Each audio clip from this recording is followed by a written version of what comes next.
지난 16일이었죠. 지난 16일 북한 개성의 남북 공동 연락사무소가 폭파했습니다. 폭파당했죠. 2018년 남북 정상회담 개최 이후로 이 남한과 북한의 소통의 장이었고, 그죠? 그리고 개성공단을 중심으로 경제 협력을 한번 해보자라고 그렇게 실질적으로 협력했던 장소, 그리고 상징적인 어떤 장소가 바로 남북 공동연락사무소였습니다. 그래서 그 장소는요, 북한에서 개성에다가 이렇게 자리를 마련해 주었고, 그리고 우리나라에서 다 국민의 세금을 들여서 거기에 건물을 이렇게 멋있게 지었습니다. 그런데 실질적인 협력이든 상징적인 협력이든 어떤 모양이든지 순식간에 무너져 내리는 그 모습을 보면서 여러분 어떤 생각이 드셨습니까? 많은 국민들이 함께 협력했던 그 오랜 기간 또는 오랜 정성이 한꺼번에 와르르 무너져 내리는 그런 모습을 경험했을 것입니다. 그래서 어떤 국민들은 분통을 터뜨리는 그런 글들도, 원망의 글들도 이렇게 달아놓은 것을 보았습니다. 물에 빠진 사람 구해줬더니 보따리 내놓으라 한다, 뭐 이런 상황 아닌가 하는 그런 분들도 계셨습니다. 저 역시 그 장면을 보고 있자니 이런저런 생각이 들더군요. 먼저 드는 생각은 이런 것입니다. 저 북한과의 관계는 계속 이렇게 평행선만 긋고 살아야 되는 것인가? 얼마나 많은 노력을 했습니까? 얼마나 많은 지원도 했습니까? 그럼에도 불구하고 지금 모습을 보니 달라진 것이 아무것도 없는 것 같고, 그리고 또 나아진 것이 전혀 없고 오히려 더 후퇴한 것만 같은 생각이 제 마음을 참 어렵게 했습니다. 그리고 한편으로는 지금도 남한과 북한의 이런 형편을 놓고 북한의 지하교회, 여러분 잘 모르시죠? 지금도 지하에서 쪽복음들을 가지고 예배하고 그것을 아예 외워버리는 그런 지하교회 성도들, 성경책이 발견되면 그 즉시로 정치범 수용소에 가야 되는 그 성도들이 여전히 있습니다. 그러면 이런 남한과 북한의 냉랭한 기류와 그리고 서로 반목하는 이런 형편에 놓여질 때면 얼마나 이들의 마음이 무너지겠습니까? 그래서 이런저런 생각을 하니 그 많은 순교자들의 피와, 그리고 지금도 지하교회 성도들이 그렇게 신음 같은 기도 소리로 하나님께 기도하고 있을 것인데, 저 땅은 호의를 심으면 저주를 내고, 그리고 사랑을 심으면 미움을 주는 그런 땅처럼 여겨지는 거예요. 그래서 마음이 참 힘들었습니다.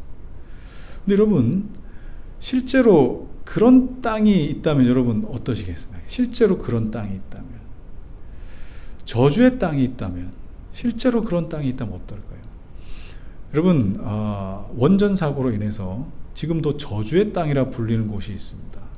체르노빌입니다. 그죠? 아시죠? 지금도 사람이 살지 않습니다. 도시는 완전히 폐허가 됐습니다.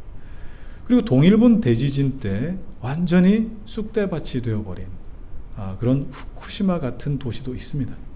자, 그러면 체르노빌이나 후쿠시마가 저주의 땅이라고 할 수 있겠습니까? 아니요, 그렇지 않습니다. 물론 이 도시는 많은 아픔과 또 상처를 겪었기에 차갑고 황량해진 곳이긴 하지만 저주의 땅이라고 할 수는 없습니다. 그런데 성경에는 정확하게 이곳은 저주의 땅이다, 저주가 선포되는 곳이다 라고 기록한 곳이 있다 이 말이죠. 오늘은 바로 그곳을 좀 살펴보도록 하겠습니다. 자, 우리 지난 시간에 아이성 정복하기 전에 어떤 일이 있었는지 우리는 좀 살폈습니다. 하나님께서 여호수아에게 두려워하지 말고 놀라지 말라라고 하셨던 것만큼 여호수아에게는 두려움으로 가득 차 있었습니다. 헤렘이라는 그 무시무시한 피비린내 나는 그 과정을 겪으면서 여호수아에게 두려움이 생겼던 것 같아요. 그런 여호수아에게 하나님은 전략 전술을 가르쳐 주면서 함께 싸우자라고 하지 않으시고 먼저 무너진 자리에서 일으켜 세우셨습니다. 일어나라 여호수아야. 그리고 일어나 보니 함께할 사람을 붙여주셨고, 일어나 보니 아이디어와 전략도 전술도 하나님께서 다 일러주셨던 것이죠. 아이성을 그렇게 정복했습니다. 자, 아이성을 정복한 이스라엘은요, 여리고 때처럼 다시 길갈로 돌아가지 않습니다. 아이성 정복하고는 늘 길갈로 돌아갔잖아요. 그죠? 그리고 어떤 중요한 일을 마치면 늘 돌아갔던 곳이 길갈이었습니다. 그런데 길갈로 돌아가지 않았습니다. 자, 여호수아 8장 30절 같이 읽을까요? 시작. 그때에 여호수아가 이스라엘의 하나님 여호와를 위하여 에발산에 한 제단을 쌓았으니, 자, 그때에 라고 그렇게 설명하죠. 그때가 언제겠습니까? 자, 아이성 진멸하고 아이왕을 죽이고 아이왕을 위한 무덤까지 만든 것을 마친 때를 말합니다. 그러니까 아이성을 완전히 정복한 그때에 라는 뜻입니다. 자, 정복을 마치면 어김없이 갔던 그곳 길갈로 가지 않고 예상과 달리 이 에발산이라는 곳으로 갔다 이 말이죠. 여러분, 에발산은요, 아이성에서 북쪽으로 37km 정도 떨어진 곳에 위치한 곳입니다. 그러니까 여기서 한 의정부보다 더 멀까요? 의정부보다 더 멀 수 있겠습니다. 한 양주 정도 될 수도 있겠습니다. 네, 그 정도. 그래서 직선거리를 그 정도 되는 거리니까 한참 걸어갔겠죠, 그죠? 자, 그러면 여호수아는 왜 길갈로 가지 않고 에발산으로 갔을까요? 에발산으로. 이 에발산을 이해하려면 모세 시대로 거슬러 가서 공부를 좀 하고 와야 됩니다. 자, 신명기 11장 29절 같이 읽겠습니다. 시작. 내 하나님 여호와께서 내가 가서 차지할 땅으로 너를 인도하여 들이실 때에 너는 그리심산에서 축복을 선포하고 에발산에서 저주를 선포하라. 하나님께서 일찍이 모세에게 가나안 땅에 들어가서 너는 그리심산으로 가서 축복을, 에발산에 가서 저주를 선포해라 라고 명령하셨습니다. 하나님께서 어떤 이유로 그리심산과 에발산을 선택하셨는지는 정확하게 이유는 나와 있지 않습니다만, 어떤 정황들, 성경에 나타나는 그런 정황들을 살펴보면 충분히 짐작할 수 있을 것 같습니다. 자, 조금 전에 우리가 읽었던 신명기 11장 29절 그 이전에는 하나님께서 모세에게 이렇게 말씀하시는 장면이 나오거든요. 26절부터 한번 읽어볼까요? 자, 같이 읽어봅시다. 시작. 내가 오늘 복과 저주를 너희 앞에 두나니 너희가 만일 내가 오늘 너희에게 명하는 너희 하나님 여호와의 명령을 들으면 복이 될 것이요, 너희가 만일 내가 오늘 너희에게 명령하는 도에서 돌이켜 떠나 너희의 하나님 여호와의 명령을 듣지 아니하고 본래 알지 못하던 다른 신들을 따르면 저주를 받으리라. 자, 여러분, 여기 어떤 개념들이 등장합니까? 복과 그리고 저주, 이 두 가지 개념이, 명확한 개념이 등장합니다. 복과 저주를 너희 앞에 두나니 라고 그렇게 설명하시거든요. 자, 그리고 이 선명한 대조를 이루고 있는 개념을 설명하기 위해서 그리심산과 에발산을 사용하신 겁니다. 자, 이 두 산은요, 쌍둥이 산입니다. 여러분, 산에 가신 거 좋아하는 분들 계시죠, 그죠? 쌍둥이 산인데, 이 쌍둥이 산이 세겜이라고 하는 동네를 가운데 두고 북쪽으로는 에발산, 남쪽으로는 그리심산이 있어요. 북쪽에 해가 잘 들어요, 남쪽에 해가 잘 들어요? 남쪽에 해가 잘 들죠, 그죠? 그래서 남쪽에 해가 잘 들기 때문에 그리심산은 그렇게 이 숲이 우거지고 울창할 수가 없어요. 반면에 북쪽에는 그리심산의 그림자 때문에 이 에발산에는 나무가 자라질 않습니다. 둘 다 돌산인데도 불구하고 전혀 다른 모양새인 거예요. 높이도 900m 언저리에서 두 산이 비슷합니다. 그리고 봉우리와 봉우리 사이가 3km 정도 되는 굉장히 가까운 산입니다. 그리고 봉우리가 3km니까 제일 밑바닥에, 산 밑바닥은 더 가깝겠죠. 한 450m 정도밖에 되지 않는 그런 이 공간을 두고 두 산이 이렇게 있습니다. 우리나라 전라북도 진안에 가면은 이런 그리심산과 에발산 비슷한 쌍둥이 산이 이렇게 있어요. 무슨 산인지 아십니까? 마이산입니다. 마이산. 잘 아시네. 마이산은 이 말의 귀를 닮았다. 그래가지고 마이산이라고 그렇게 부르죠. 꼭 그런 마이산처럼 쌍둥이처럼 이렇게 남과 북으로 갈려져 있는 그런 산입니다. 자, 그런데 이 에발이라고 하는 이 이름의 뜻은 대머리, 민둥산, 나무가 자라지 않는 이런 뜻입니다. 그리심의 그 풍성함의 그 의미를 전혀 반영하지 못한 그런 산이겠죠. 자, 그래서인지 하나님께서는 그리심산에서는 축복을 선포해라. 그리고 에발산에서는 저주를 선포해라. 라고 하나님 말씀하셨습니다. 그리고 백성들에게 축복과 저주를 선포할 지파들도 그 산들에 어울릴 만한 지파들로 구별을 하셨습니다. 자, 신명기 27장입니다. 12, 13절 시작. 너희가 요단을 건넌 후에 시므온과 레위와 유다와 이사갈과 요셉과 베냐민은 백성을 축복하기 위하여 그리심산에 서고 르우벤과 갓과 아셀과 스불론과 단과 납달리는 저주하기 위하여 에발산에 서고. 자, 그리심산과 에발산에 나뉜 지파들도 그렇구나 할 정도로 이렇게 나뉘었던 것 같아요. 자, 이렇게 명확하게 구별하셨습니다. 자, 그러면 여호수아는 이 두 산 중에 어느 산에 서야 됩니까? 여호수아가 어느 지파인지 아세요? 여호수아가 에브라임 지파 사람이에요. 에브라임 지파는 어느 지파에 속한 지파예요? 에브라임은 물론 따로 지파가 있지만 아버지 요셉 지파 안에 에브라임이 들어있겠죠. 아까 요셉이 어느 산에 서라 그랬습니까? 그리심산에 서라. 그리심산에. 자, 그런데 오늘 여호수아가 어디 산에 서 있는지 아십니까? 자, 여호수아 8장 32절 이렇게 기록됩니다. 읽읍시다. 시작. 여호수아가 거기서 모세가 기록한 율법을 이스라엘 자손의 목전에서 그 돌에 기록하매. 거기서 에발산입니다. 여호수아는 지금 에발산에 있습니다. 이스라엘 백성들은 모두 다 압니다. 그리심산은 축복의 산이고 에발산은 저주의 산이라고. 그런데 여호수아가 축복의 산에 있지 않고 지파대로 가지 않고 지금 에발산에 서 있는 거예요. 자, 그런데 여호수아는 왜 에발산에 서 있을까요? 왜 에발산에 서 있을까요? 그것은 물론 하나님께서 모세에게 일찌감치 명령하셨던 그 명령 때문이겠죠. 자, 신명기 27장 4절을 보겠습니다. 시작. 너희가 요단을 건너거든 내가 오늘 너희에게 명령하는 이 돌들을 에발산에 세우고 그 위에 석회를 바를 것이며. 자, 하나님께서는 그리심산에 제단을 세우라고 말씀하지 않으셨습니다. 축복의 산에 세우라고 하지 않으셨어요. 에발산에다 세우라 하셨어요. 자, 그러면 뭐 때문에 하나님은 축복의 산이 아니라 저주의 산에 하나님의 제단을 세우라고 하셨을까? 뭐 때문에?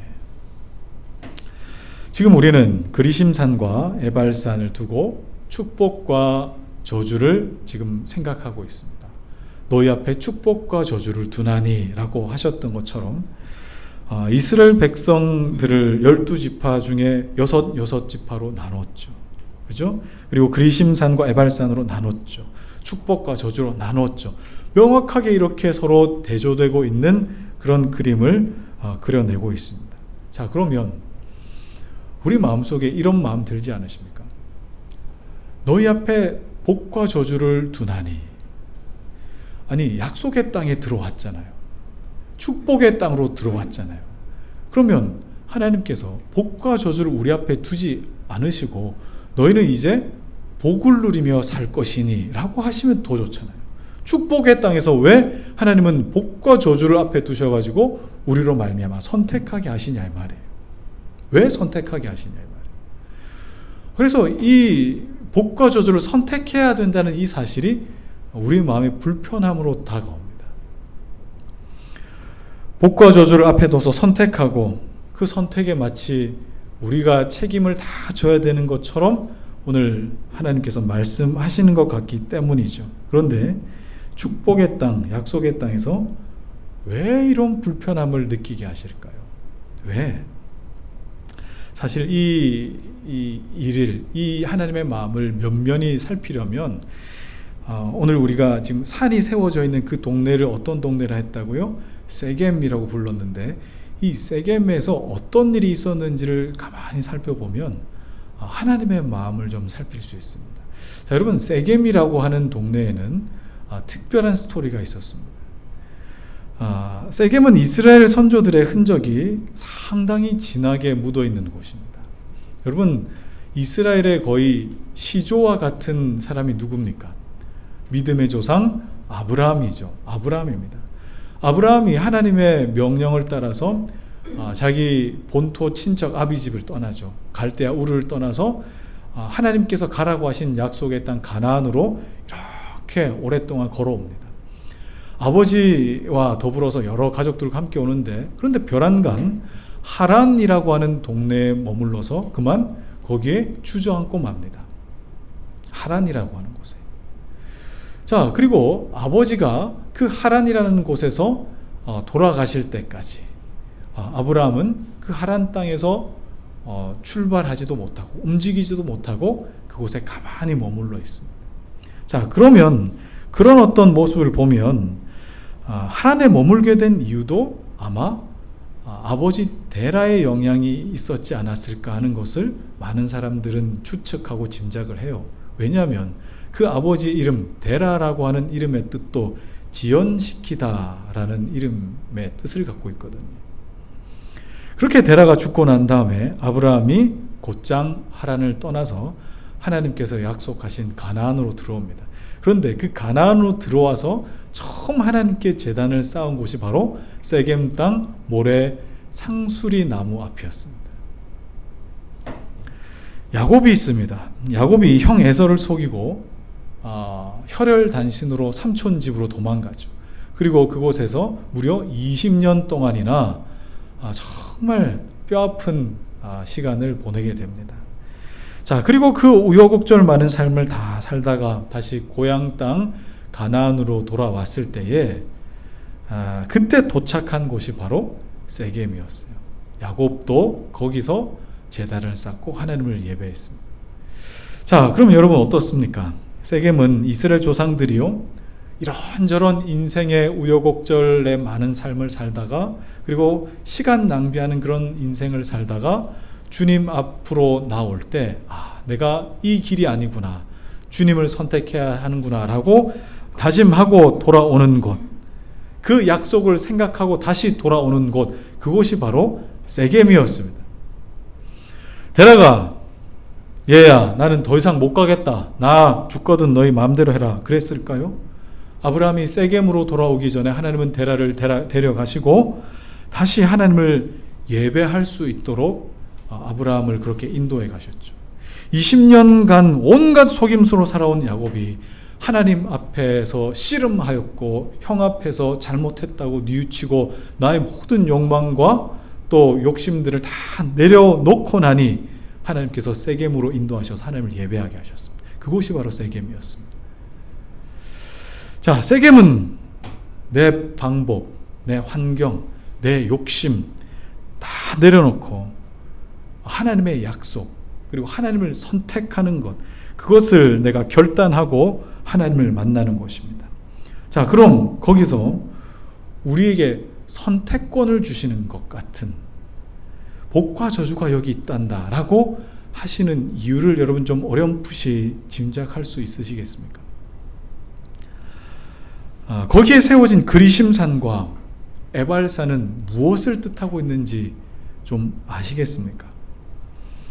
결국 하나님을 선택함이 복이라는 것을 지금 세겜이라는 지역을 통해서 이스라엘 백성들에게 계속 가르쳐주고 계십니다. 그래서 우리는 하나님의 마음을 좀 헤아릴 필요가 있습니다. 하나님의 마음을 좀 헤아릴 필요가 있습니다. 세겜 앞에서 복과 저주를 선택하라. 그리심산과 에발산의 그 축복과 저주 중에 너희는 어떤 걸 선택해야 되는지 잘 알아야 된다 라고 했을 때 정말 축복과 저주 중에 둘 중에 하나를 선택해서 너희들 책임져야 돼 라는 뜻이 절대 아니겠죠. 그런 뜻이 아닙니다.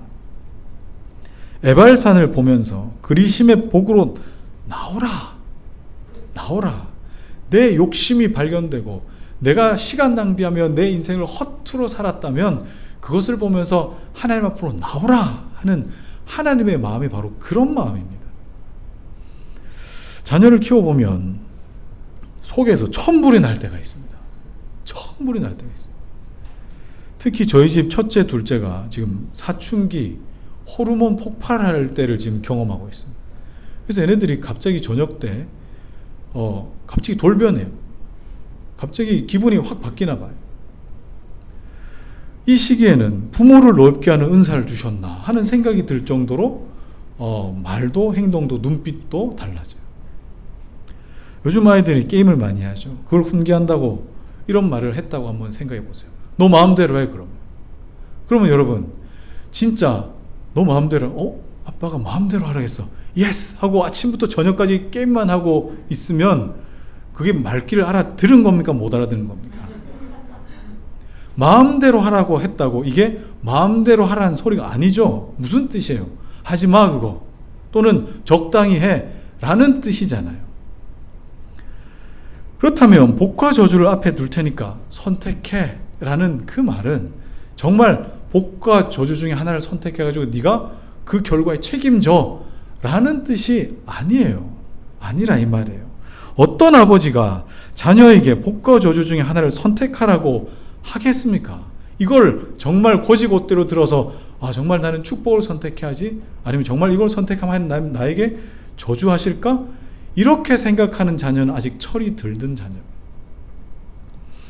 이 말씀은 선택권이 없는 선택이란 뜻이에요.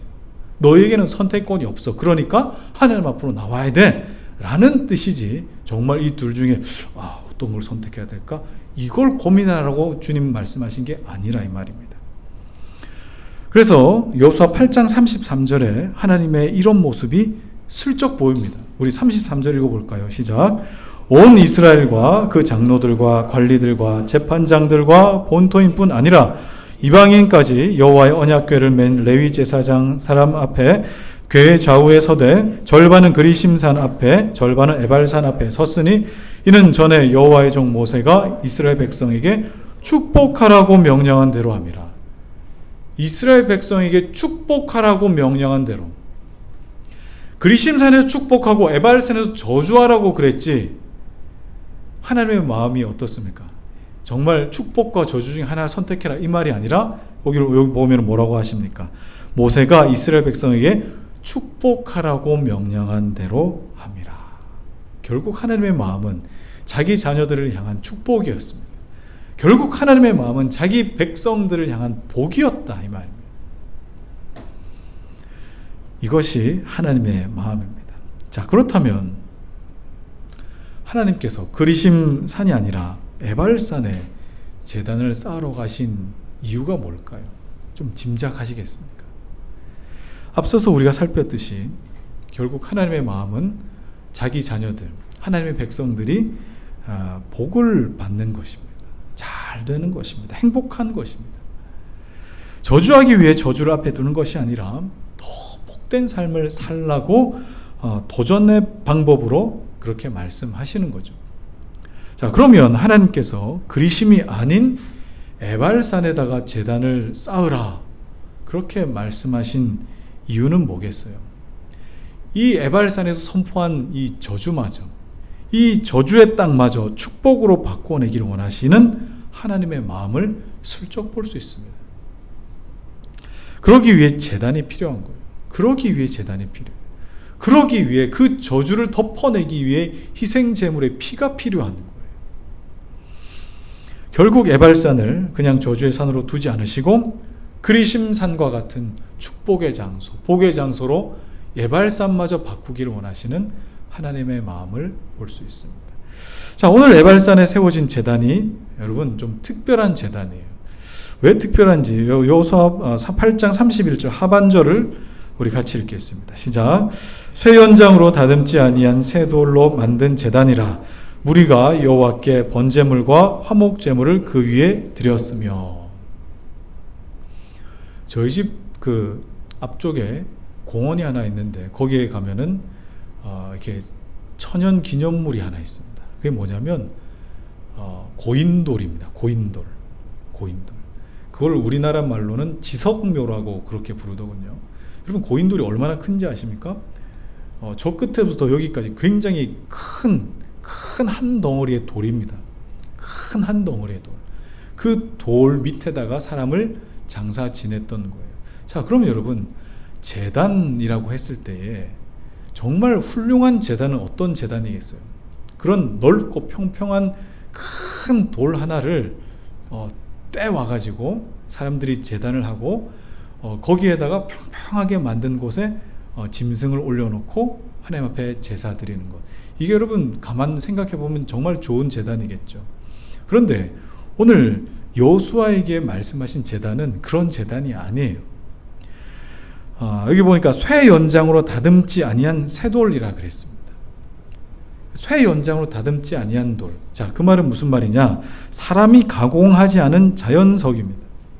그리고 오늘 본문에는 정확하게 번역이 안 되어 있는데 새 돌 하나가 아니라 새 돌들이라고 해야 합니다. 그러니까 하나님께서는 자연석으로 만든 작은 돌들, 사람이 운반할 수 있는 돌들을 가지고 제단을 만들라 그렇게 말씀하셨어요. 자, 그러면 돌 하나 가지고 되겠어요? 10개 가지고 되겠어요? 수백 개의 돌들, 자연석들을 가져다가 그 평평한 제단을 만들려면 이렇게도 맞춰보고 저렇게도 맞춰보고 제단을 이리저리 맞춰가면서 평평하게 만들었을 거 아닙니까? 그런데 지금 에발산에 여호수아의 제단이 아직도 남아있어요. 보니까 규모가 굉장히 커요. 우리 예배드리는 이 공간만큼의 제단입니다. 굉장히 넓죠, 그죠? 이 많은 이 공간을 채우려면은 그 돌들이 얼마나 많이 필요했겠습니까? 이 에발산의 저주를 하나님께서 축복으로 바꾸실 때 가장 먼저 요구하셨던 것이 뭐예요? 사람의 손길이 닿지 않은 자연석, 그야말로 가공되지 않은 제단. 사람의 노력과 열심은 저주를 덮어버리고 없애는데 조금도 도움이 되지 않습니다. 여러분, 제단은 하나님께서 임하시는 상징적인 장소입니다. 왜 임하십니까? 자기 백성들에게 복을 주시려고, 자기 백성들의 어려움과 또 연약함을 덮으시려고 그곳에 제단을 만드시는 거죠. 이스라엘 백성에게 여러분 어떤 자격이나 공로가 있어서 약속의 땅으로 들어온 것이 아니라 죽을 수밖에 없는 죄인이 하나님을 선택할 수밖에 없도록 그렇게 부르셔서 이끄셔서 이 자리에 서 있는 것입니다.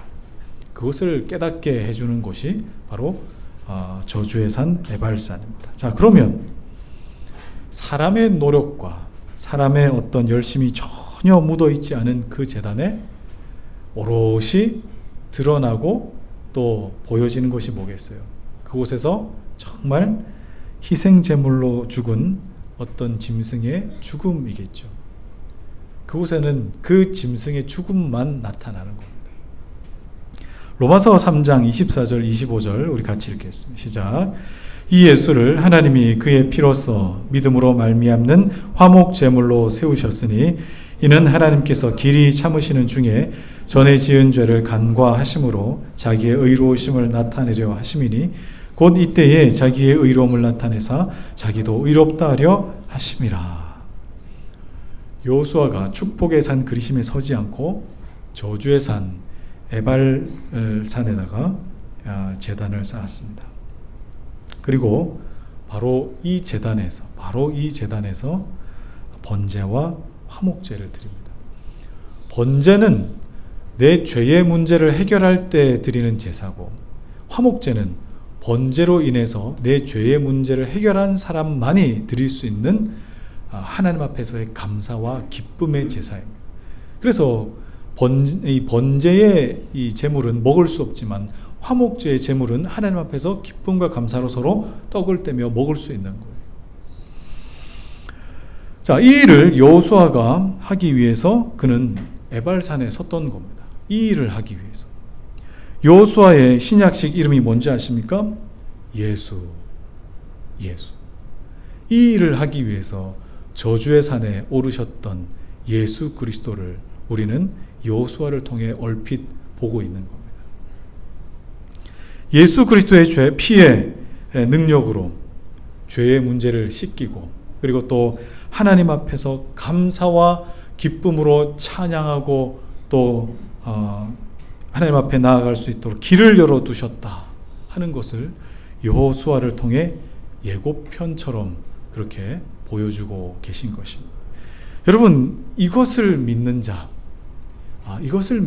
여러분 복된 줄 믿으시기 바랍니다. 자, 오늘 여호수아는 이 제단 앞에 선 사람들이 누구인가 조금 더 구체적으로 설명하는데, 여호수아 8장 33절 상반절에 보니까 이렇게 기록되어 있어요. 본토인뿐 아니라 이방인까지. 이 말을 조금 더 정확하게 번역하면 이렇습니다. 본토인과 이방인이 동일하게, 이렇게 표현해야 더 옳을 것 같습니다. 이스라엘 백성들은 여리고와 아이성을 정복하고 지금 세겜까지 왔어요. 자, 그러면 세겜에는 사람이 안 살았을까요? 세겜에 그리심산과 에발산에 이스라엘 백성들이 나눠져 이렇게 갔을 때에 거기 세겜에는 아무도 안 살았기 때문에 저 사람들이 그렇게 하든 제단을 쌓아 예배드리든 그걸 상관하지 않았을까요? 아니요. 세겜에는 아브라함 때부터 사람들이 살던 곳입니다. 자, 그러면 세겜 사람들은 지금 이들이 이렇게 그리심산에서 에발산에서 제사를 드리고 이렇게 할 때 동안 세겜 사람들 뭐 하고 있었을까요? 성경은 이스라엘이 세겜을 공격해서 정복했더라 라고 그렇게 기록하지는 않습니다. 오늘 말씀해 보니까 본토인과 이방인을 이렇게 뚜렷하게 구별하는 걸 보니 이스라엘 백성들 안에는 원래 처음부터 히브리 민족이었던 본토인과 그리고 외부 여러 민족들이 함께 합류하여서 큰 민족을 이루고 있다는 사실을 지금 얼핏 말하고 있잖아요. 그러면 세겜 사람들은 지금 어디에 속해 있겠습니까? 싸우지는 않았지만 지금 이스라엘 백성 한가운데에 어떻게 투항을 했든지 어떤 모양으로든지 평화로운 방법으로 지금 이스라엘 공동체 안에 들어와 있다는 걸 알 수 있습니다. 여러분, 지금까지 살펴본 에발산, 그리고 에발산에 세워진 제단, 여러분 무엇을 말하고 있을까요? 저는 이 에발산에 세워진 제단을 보면서 저는 이런 생각을 했습니다. 우리 교회도 이런 교회였으면 좋겠다. 이런 교회였으면 좋겠다. 무슨 말이겠습니까? 하나님께서 은혜 풍성해 보이는 그리심산의 제단을 세우지 않고 정말 민둥산, 어느 누구도 볼품없다고 여기는 그 산에다가, 저주의 산에다가 하나님이 제단을 세우셨습니다. 그래서 로마서 5장 20절 하반절에는 그러나 죄가 더한 곳에 은혜가 더욱 넘쳤나니, 죄가 더한 곳에 은혜가 더욱 넘쳤나니. 그렇습니다. 교회는요, 예수를 주와 그리스도로 믿는 사람들이 모인 모임과 공동체이지만 구성원 자체들은 다 어떻습니까? 다 연약한 사람들. 이 앞에 서 있는 목사도 연약한 사람, 죄 많은 사람들, 가난한 사람, 부끄러운 사람, 아픈 사람, 연약한 사람 다 모여서 교회를 이루는 것입니다. 그런데 이런 사람들이 모였다고 하나님이 은혜를 주시지 않으면 어떻게 되겠어요? 정말 강남에 훌륭한 사람들, 돈 많은 사람들이 모인 곳에 하나님이 그만큼 은혜를 주시고, 그리고 그렇지 않은 사람들에게는 하나님이 은혜를 적게 주시면 어떡하겠어요? 그런데 그렇지 않습니다. 하나님은 죄가 정말 관영한 곳에 하나님의 긍휼하심을 더 많이 부으시고, 에발산과 같은 그곳에 서 있는 자들에게 제단을 쌓게 하셔서 너희 죄를 없이 하라고 말씀하시는 그런 하나님이라는 사실을 우리는 믿기 때문에 그렇습니다. 이런 교회여야 된다 이 말입니다. 그리고 가공되지 않은 새 돌들이 제단이 됐잖아요. 돌들이 멋지게 가공돼 가지고 그냥 대리석 같은 멋진 돌이 평평하게 깎여 가지고 그렇게 제단으로 딱 만들어져 보세요. 얼마나 보기 좋겠어요. 얼마나 멋지겠어요. 그런데 그 위에 희생 제물이 딱 올려져 있을 때에 사람들이 볼 때 어떤 마음이 들겠습니까? 그 제단처럼 희생 제물도 고급스러워 보이지 않겠습니까? 또 어떤 사람 눈에는 그 희생 제물 대신에 야, 제단 멋지다. 야, 진짜 잘 만들었네. 저 어느 회사에서 만들었을까 저거. 그런 생각이 들지 않겠습니까? 그런데 정말 보잘것없는 돌들을 쌓아가지고 이곳저곳 마치 조립하듯이 제단을 만들었어요. 제단이 눈에 들어올 것도 없어요. 뭐만 눈에 들어옵니까? 희생 제물만 눈에 들어오는 것. 어린 양 예수의 죽음만 눈에 보이는 것. 뭐 화려하지 않아도 됩니다. 교회는 화려하지 않아도 돼요. 눈에 뭐 띄는 거 없어도 괜찮아요. 뭐만 보면 괜찮아요. 어린 양 예수의 죽음만 보면 그곳이 교회인 줄 믿습니다. 이것이 바로 멋진 교회죠. 정말 멋진 사람들 모여서 멋지게 예배하고 점잖게 예배하고 나중에 돌아갈 때 악수하면서 돌아가는. 물론 이것도 좋은 교회일 수 있겠지만 제가 생각할 때는 부족한 사람들이 모였기 때문에 우리에게는 예수의 피밖에 의지할 곳이 없습니다 하고 예배 때마다 예수의 피로 덮이는 것을 경험하고 은혜 가운데 나아가는 것, 그것이 여러분 복된 교회이겠죠. 그것이 복된 교회입니다. 그리고 본토인과 이방인이 동일해야 됩니다. 본토인과 이방인이 동일해야 돼요. 신앙의 연수가 짧다고 주눅 들어서도 안 돼요. 나이의 많고 적음 때문에 차별이 생겨서도 안 돼요. 목사, 장로, 권사, 집사라는 직분에 내가 어떤 차별을 두고 차이를 두어서도 안 돼요. 하나님 앞에 죄 씻음을 경험하는 것 모두 다 동일해야 됩니다. 그 죄 씻음을 경험한 사람들이 함께 기뻐하고 감사하는 것 모두 다 동일해야 합니다. 이것이 바로 교회라는 공동체입니다. 자, 크고 작은 자연석들이 모여서 널찍한 그 제단을 만들고 그 위에 어린 양 보혈로 다 덮인 바 되어서 에발산의 저주가 끊어지는 그 현장을 생각해 보십시오. 얼마나 감격스러워요. 그런데 이 행사, 이 모습의 마지막 모습이 뭔지 아십니까? 여호수아 8장 32절입니다. 이게 바로 마지막 모습이에요. 같이 읽을까요? 시작.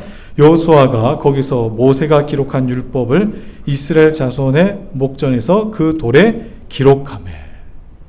피가 철철 묻어있는 제단, 짐승의 피가 그 제단에 철철 묻어있는 그곳에 그 돌에다가 뭘 새겨 넣습니까?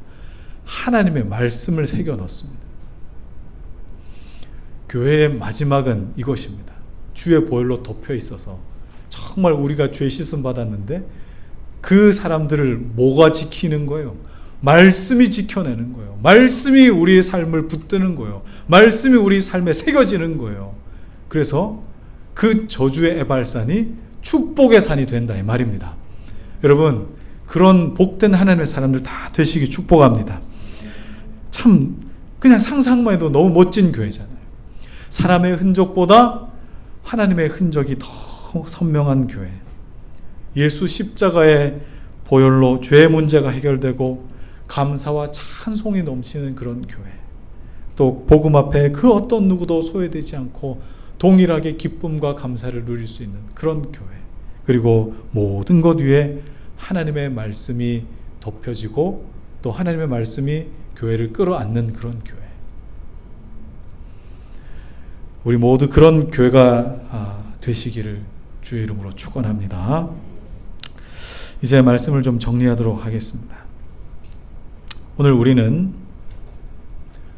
쌍둥이산, 에발산과 그리심산에서 일어난 일들을 함께 나누었습니다. 누군가는 이 그리심의 풍성함, 그 풍성함을 소망하면서 회사 이름도 그리심, 주식회사 그리심, 그리심 미용실 이런 데 있습니다. 참 좋은 이름이죠, 그죠? 그런데 저는 지금까지 에발이라고 하는 이름으로 무슨 상호명을 짓거나 이렇게 이름을 지은 곳은 제가 한 번도 못 봤어요. 한 번도 못 봤어요. 에발 미용실. 여러분, 에발이 무슨 뜻이에요? 대머리 뭐 이런 뜻이잖아요. 그죠? 그 나무가 나지 않는 민둥산 뭐 이런 뜻인데 뭐 미용실 이름을 에발 미용실로 짓겠어요? 화원 이름을 에발 뭐 화원이라고 짓겠어요? 뭐라고 짓겠어요? 그런데 여러분, 그 자리에 그 에발이라는 곳에 저와 여러분이 서 있어서 그곳에서 저주가 선포될 때에 우리가 아멘 할지니라 라고 그렇게 외쳤던 그 대상들이 우리였음을 기억하셔야 됩니다. 저주가 선포될 때에 아멘 할지니라, 우리는 아멘 할 수밖에 없는 사람들이었습니다. 그런데 하나님께서 그곳에 제단을 쌓기로 하셨습니다. 그곳에 내 실력, 내 능력과 아무 상관없는 자연석으로 그 위에 예수 십자가 어린 양의 보혈을 흘려서 에발에 어울리는 자를 하나님 나라에 어울리는 자로 바꾸어 내신다 이 말입니다. 그래서 감사할 수 있는 입술, 찬양할 수 있는 입술, 감히 하나님 앞에 저주가 선포될 때 우리가 아멘 하지 않을 수 있는 권세를 우리에게 허락하셨다 이 말입니다. 그래서 여러분, 우리는 본토인이나 이방인이나 서로 차별하는 것이 아니라 오로지 예수로만 사는 교회인 줄 믿습니다. 하나님은 우리 앞에 축복과 저주를 두시면서 얘들아, 이 두 중에 무언가를 선택해야 된다 라고 주님 말씀하신 그런 마음이 아니에요. 하나님 외에 선택지가 없기를 바라셨던 마음이, 사랑은 그런 겁니다. 신앙은 그런 겁니다. 자꾸 하나님을 우선순위로 두라고 하는 말을 많이들 하잖아요. 하나님을 우선순위로 둬라. 저는 이 말을 별로 좋아하지 않습니다. 아니, 동의하지 못합니다. 왜요? 제가 만약에 제 아내에게 이렇게 이야기했다고 한번 생각해 보세요. 당신은 나의 첫 번째야. 두 번째는 미스 박이고, 세 번째는 미스 리야, 네 번째는 미스 김이야. 여러분, 그러면 제 아내가 야, 제가 첫째네요. 너무너무 좋네요. 그렇게 이야기하겠습니까? 그 뒷이야기는 상상하기도 싫습니다. 여러분, 사랑은 전 분야, 전 문야의 개념이에요. 첫 번째는 누구, 두 번째는 누구, 말도 안 되는 소리. 신앙은 하나님을 사랑함입니다. 연애는 한 사람을 전적으로 사랑함을 연습하는 과정이고, 결혼은 그렇게 연습함을 평생 지켜가는 것, 그게 바로 결혼이죠. 사랑은 독점이기 때문에 그렇습니다. 사랑은 독점이에요. 사랑은 독점. 우선순위가 절대 아니에요. 그래서 여러분, 앞으로는 하나님을 내 인생의 우선순위로 모시며 살겠습니다. 그런 얘기 절대 하지 마세요. 하나님은 언제나 첫 번째, 그리고 언제나 마지막. 그게 바로 우리가 사랑하는 하나님이신 줄 믿으시기 바랍니다. 여호수아 8장 34절 35절을 제가 읽겠습니다. 그 후에 여호수아가 율법책에 기록된 모든 것대로 축복과 저주하는 율법의 모든 말씀을 낭독하였으니, 모세가 명령한 것은 여호수아가 이스라엘 온 회중과 여자들과 아이와 그들 중에 동행하는 거류민들 앞에서 낭독하지 아니한 말이 하나도 없더라. 제가 이 말씀을 간단하게 요약해 볼까요? 모든 말씀을 모든 사람에게. 이 말은 하나님이 어떤 마음인지 아세요? 하나님은 모든 것을 걸었다. 너희 모두를 위해서 나의 모든 것을 걸었다 라는 뜻입니다. 사랑은 이런 것입니다. 선택권이 없어요. 사랑. 여러분, 여러분에게도 하나님이 이런 분이셨으면 좋겠습니다. 우리 교회에도 하나님이 이런 분이셨으면 좋겠습니다. 이런 하나님을 평생 누리며 살아가시는 저와 여러분 되시기를 주의 이름으로 축원합니다.